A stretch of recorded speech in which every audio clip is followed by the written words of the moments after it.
నేటి జ్యేష్ఠాదేవి అంటే దరిద్రపు దేవత వివిధ రూపాలు ఇవి. 1. అప్పు చేయటం. 2. అప్పు చేసి ఖరీదైన వస్తువులు కొనటం. 3. బ్యాంకులో లోన్ తీసుకోవటం. Personal loan, housing loan, gold loan, crop loan. 4. చేబదులు తీసుకోవడంతో జ్యేష్ఠాదేవి అంటే దరిద్రపు దేవతను ఇంట్లోకి ఆహ్వానించినట్లే అవుతుంది. 5. ఈఎంఐలు కడుతున్నారంటేనే రోజు రోజుకి లక్ష్మీదేవికి దూరం అవుతున్నారని, జ్యేష్ఠాదేవికి దగ్గర అవుతున్నారని అర్థం. అంటే వచ్చే సంపాదన తగ్గిపోతూ కట్టే ఈఎంఐలు పెరుగుతూ ఉంటే ఇదే జరుగుతుంది. 6. నీ సిబిల్ స్కోర్ తగ్గుతుందంటేనే నీ సంపాదన తగ్గిపోతుందని, నువ్వు టయానికి అప్పులు తీర్చడం లేదని అర్థం. 7. ఈ మధ్య జ్యేష్ఠాదేవి క్రెడిట్ కార్డు రూపంలో మన ఇంటి తలుపు తడుతుంది.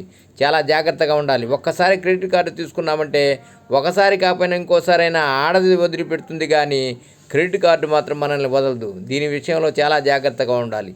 సర్వే జనా సుఖినో భవంతు. ఓం నమ శివాయ.